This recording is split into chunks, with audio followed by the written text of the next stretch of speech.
Noosphere, the Omega Point. 7 Biblical Noospheres. Part 2. First Noosphere. Going back to the past, the antediluvian pre-flood world appears to have reached this same global consensus. But prior to this, we have to explain the first Noosphere, which was the fall of Adam. God tells Adam that if he was to eat of the tree of knowledge of good and evil, that he would die. The devil told Eve the contrary by stating that the day that they would eat of the forbidden fruit, their eyes would be opened and they would be as gods, knowing good and evil. The first Noosphere consisted of the devil telling Eve that she and Adam would be like gods, knowing good and evil. Gods are immortal. This is the first hint of the concept of higher consciousness and soul immortality, as well as unity with a higher consciousness. It must be repeated. The first Noosphere consisted of the devil telling Eve that she and Adam would be like gods, knowing good and evil. Gods are immortal. This is the first hint of the concept of higher consciousness and soul immortality, as well as unity with a higher consciousness. Eve had arrived at a consensus with Satan by listening to his voice and point of view, and then literally partaking of the fruit meant she literally became the first feminist to oppose God, to take sides with Satan, and later lure her husband, who wasn't fooled, but since his love for her was so great, he decided to disobey God and share her fate. When Adam didn't realize was that God could have created another Eve for him, or he may have permitted Eve to live, since Adam would have manifested his strength of character in not listening to his wife. Fact is that Adam was put here to administer planet Earth, not Eve. It was after the fall that they began to physically die, and they saw nature itself take a death spiral.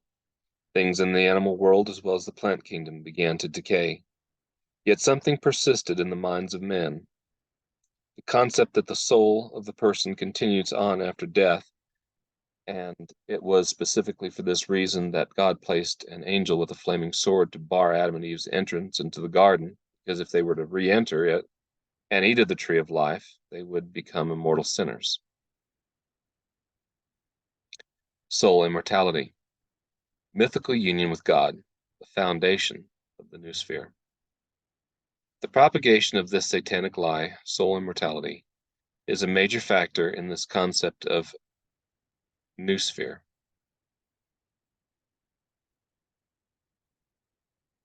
Since Adam, according to the so-called reports, historically and down to our present time, specifically in reference to out-of-body experiences, in relation to nearness of death, and as you recall, people appear to encounter a light, which is supposedly all loving, and some claim to see their dead loved ones.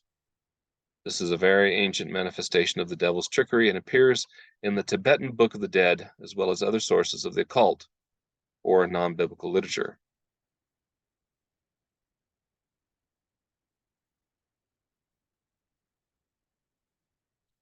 So the first satanic agenda of the first Noosphere is a supposed mythical union with God, whether at death or supposed near-death experience. What is death, really? It must also be repeated. The Bible is clear and concise in reference to what happens at death. Ecclesiastes 3:19 and 21 and 9:5-10 emphatically declare that the dead know nothing and are asleep. For that which befalleth the sons of men befalleth beasts, even one thing befalleth them. As the one dieth, so dieth the other. Yea, they all have one breath, so that a man hath no preeminence above a beast, for all is vanity. And all go unto one place, all are of the dust, and all turn to dust again. Who knoweth the spirit of man that goeth upward, and the spirit of beast that goeth downward to the earth? For the living know that they shall die, but the dead know not anything, neither have they any more a reward for the memory of them is forgotten. Also their love and their hatred and their envy is now perished, neither have any more a portion forever in anything that is done under the sun. Go thy way, eat thy bread with joy, and drink thy wine with a merry heart, for God now accepteth thy works. Let thy garments be always white, and let thy head lack no ointment. Live joyfully with the wife whom thou lovest all the days of the life of thy vanity, which he hath given thee under the sun, all the days of thy vanity, for that is thy portion in this life, and in thy labor which thou takest under the sun. Whatsoever thy hand findeth to do, do it with thy might, for there is no work, nor device, nor knowledge, nor wisdom in the grave whither thou goest. Inner GPS. Lately, scientists have conducted studies in out-of-body experiences and have concluded that there is no soul that leaves the body, and what is basically happening is the fact that we have an inner GPS that gives the body a sense of direction or physical placement of oneness in our physical environment. But what they have discovered is that this inner GPS can be fooled into thinking or seeing itself outside of the body. Experiments have been conducted with camera, and it appears that the human body or person can be fooled into thinking that they are outside of their body. Another thing that was discovered is that when individuals who are prone to having these out-of-body episodes, when tested in a lab, it was discovered that the left brain goes into operation, and the left brain is where illusions and dreams take place. The second noosphere, Genesis 6, the world unites with Satan. And Yahweh said that saw that the wickedness of man was great in the earth, and that every imagination of the thoughts of his heart was only evil continually. And it repented Yahweh that he had made man on the earth, and it grieved him at his heart. And Yahweh said, I will destroy man whom I have created from the face of the ground, both man and beast, and creeping things, and birds of the heavens, for it repenteth me that I have made them. But Noah found favor in the eyes of Yahweh. These are the generations of Noah. Noah was a righteous man and perfect in his generations. Noah walked with God. Afterwards, we all know the story. The world was then destroyed by a flood. The third noosphere. The third time this took place was on the plain of Shinar. It appears that once again the post-Diluvian patriarchs decided to try and build the super civilization that they once had prior to the flood. Here is another noosphere in rebellion against the eternal two of John 1:1 and Genesis 1:26. And the whole earth was of one language and of one speech, and it came to pass as they journeyed east, that they found a plain in the land of Shinar, and they dwelt there. And they said one to another, Come, let us make brick and burn them thoroughly. And they had brick for stone, and slime had they for mortar. And they said, Come, let us build us a city and a tower, whose top may reach unto heaven, and let us make us a name, lest we be scattered abroad upon the face of the whole earth. And Yahweh came down to see the city and the tower which the children of men builded.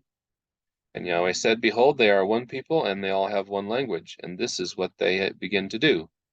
And now nothing will be withholden from them, which they purpose to do. Come, let us go down, and there confound their language, that they may not understand one another's speech. So Yahweh scattered them abroad from thence upon the face of all the earth, and they left off building the city. Therefore was the name of it called Babel, because Yahweh did there confound the language of all the earth. And from thence did Yahweh scatter them abroad upon the face of all the earth. Notice some of the elements of this specific noosphere. One language, one speech.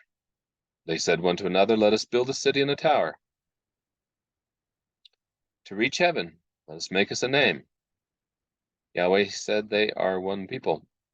Yahweh also stated that being of one mind, whatsoever they propose to do, they will accomplish it. The unity of Noosphere, when seen in its historic phases, brings easier awareness unto detection. But again, when it's woven soul immortality and state of dead and near-death experiences really feeds the ego, self. Then it's a very short step to self-righteousness and sparks of own kindling.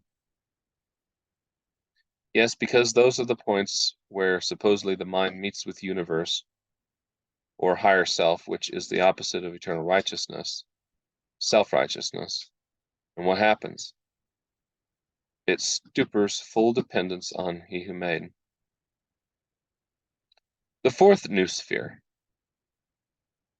Israel found itself in the land of Egypt during the time of Joseph, and many years after that, a Pharaoh arose who totally ignored the role Joseph played in relation to how he saved Egypt during the time of the Great Famine. He then began to persecute God's people. The noosphere at that time was in relation to the mystical concepts of Egypt, in relation to their beliefs such as a state of higher consciousness, as well as polytheism and belief in universal forces or energies, and to this day, occult societies such as the Rosicrucians are heavily influenced by the magic arts of Egypt.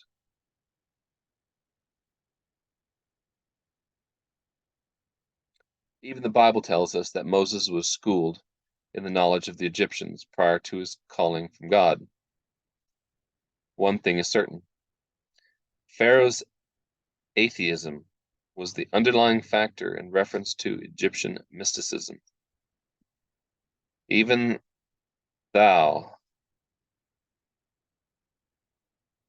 they had a pantheon of gods, all of this translated to what in theological circles was known as pantheism.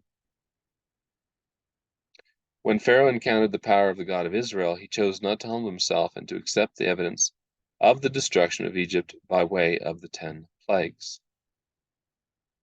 What took place in Egypt was a microcosm of what will take place at the end of the age, when God will pour out his wrath on the world in the time frame which is designated as the third woe, when the 7 last plagues are poured out. The atheism manifested in Egypt is part of the same atheism which took place at Babel, as well as in every age of every noosphere up to the last one. The fifth noosphere. The next noosphere was the time of the Neo-Babylonian Empire of King Nebuchadnezzar. To this noosphere we must pay close attention on account of the fact that it reveals what will be employed in the final noosphere. We might all recall the dream of King Nebuchadnezzar and how later Daniel revealed to him the dream that he could not explain, which was a huge image or statue with 4 divisions representing the 4 world empires: Babylonian, Medo-Persian, Greco-Macedonian, and the Roman Empire, and finally 10 toes of iron mixed with clay. The king was shown that a massive stone or rock would come from the sky and hit that image at the toes, and the whole image would come tumbling down. Then the king was told that God's kingdom would destroy all those human kingdoms. So in order to exalt himself, King Nebuchadnezzar had erected a massive statue or image out of gold, meaning that his empire would never end, since in his original dream, the Babylonian Empire was the head of gold, and the rest of the empires would be of inferior metals, such as silver and bronze and iron, and later iron mixed with clay at the toes. The most important thing to note about this matter was the order that the king gave to bow down and worship that image on pain of death. Here we see another noosphere of one mind and forced consensus in relation to an image that represents the everlasting empire of King Nebuchadnezzar. One will immediately take note of the fact that the image was not alive and could not speak or give orders. The question is the following: will a future image have this capability? The answer appears to be yes. More on that later. The sixth Noosphere, Daniel 11:30-32. For ships of Kittim shall come against him, therefore he shall be grieved, and shall return and have indignation against the holy covenant, and shall do his pleasure. He shall even return and have regard unto them that forsake the holy covenant. And forces shall stand on his part, and they shall profane the sanctuary, even the fortress, and shall take away the continual burnt offering. And they shall set up the abomination that maketh desolate, and such as do wickedly against the covenant shall he pervert by flatteries. But the people that know their God shall be strong and do exploits. Was the time frame marked by Antiochus Epiphanes, a Grecian, Syrian, despotic king, who regarded himself as a divine presence, as revealed in his name Epiphanes. Antiochus desecrated the temple in Jerusalem and forced the Israelites to eat swine. He also erected a statue of Jupiter Olympus in the temple precincts. The noosphere of that time greatly affected the social aspects and cultural norms of the people, as well as the religion of the Hebrews, by way of importing Greek customs, especially in the gymnasiums, where men exercised naked. One of the beliefs that appears to have been imported into the folklore, as well as religious concepts of the people, appears to have been the concept of soul immortality. Here is the parable, as well as the influence of Greek mystical theology in the mind of the people, and how Jesus spoke to them in a way they could understand. The fanciful concepts of Abraham's bosom, a spiritualistic concept which is antithetical to the truth, since it deifies Abraham. This appeared to be a popular fanciful concept which is not found in Scripture. Now there was a certain rich man, and he was clothed in purple and fine linen, faring sumptuously every day. And a certain beggar named Lazarus was laid at his gate full of sores, and desiring to be fed with the crumbs that fell from the rich man's table. Yea, even the dogs came and licked his sores. And it came to pass that the beggar died, and that he was carried away by the angels into Abraham's bosom. And the rich man also died and was buried. And in Hades he lifted up his eyes, being in torments, and seeth Abraham afar off, and Lazarus in his bosom. And he cried and said, Father Abraham, have mercy on me, and send Lazarus, that he may dip the tip of his finger in water and cool my tongue, for I am in anguish in this flame. But Abraham said, Son, remember that thou in thy lifetime receivest thy good things, and Lazarus in like manner evil things. But now here he is comforted, and thou art in anguish. And besides all this, between us and you there is a great gulf fixed, and they that would pass from hence to you may not be able, and that none may cross over from thence to us. And he said, I pray thee therefore, Father, that thou wouldest send him to my father's house, for I have 5 brethren, that he may testify unto them, lest they also come into this place of torment. But Abraham saith, They have Moses and the prophets, let them hear them. And he said, Nay, Father Abraham, but if one go to them from the dead, they will repent. And he said unto him, If they hear not Moses and the prophets, neither will they be persuaded if one rise from the dead. In verse 27, the idea of the rich man to send someone from the world of the dead, to that of the living is basically the teaching of spiritualism. Jesus corrects the matter in the parable itself and reveals the following. They have Moses and the prophets, if one rise from the dead. Here again, Jesus brings into play the correct matrix of God in the form of the resurrection. Many believe that John the Baptist was the reincarnation of Elijah.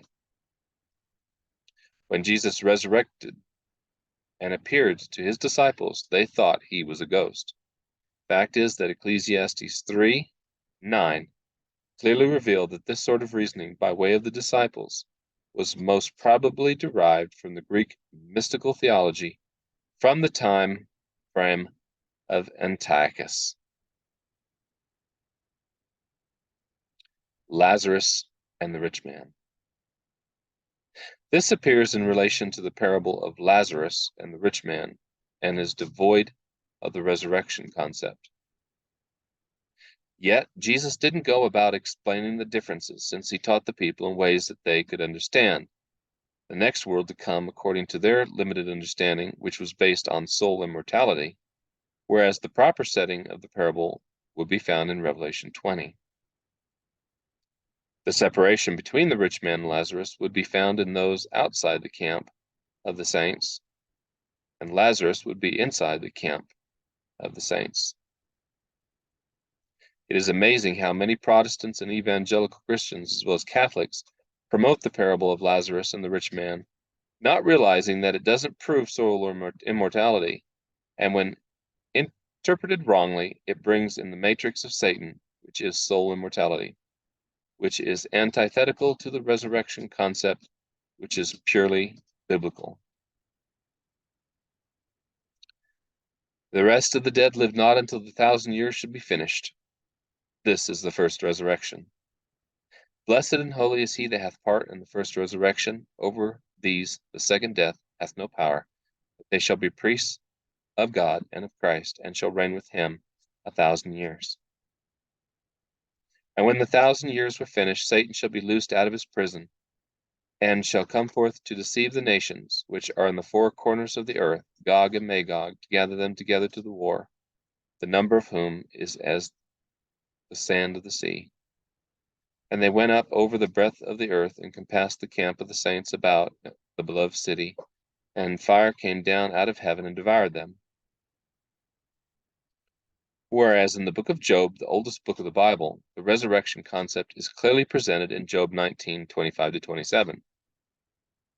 But as for me, I know that my Redeemer liveth, and at last he will stand up upon the earth, and after my skin, even this body is destroyed.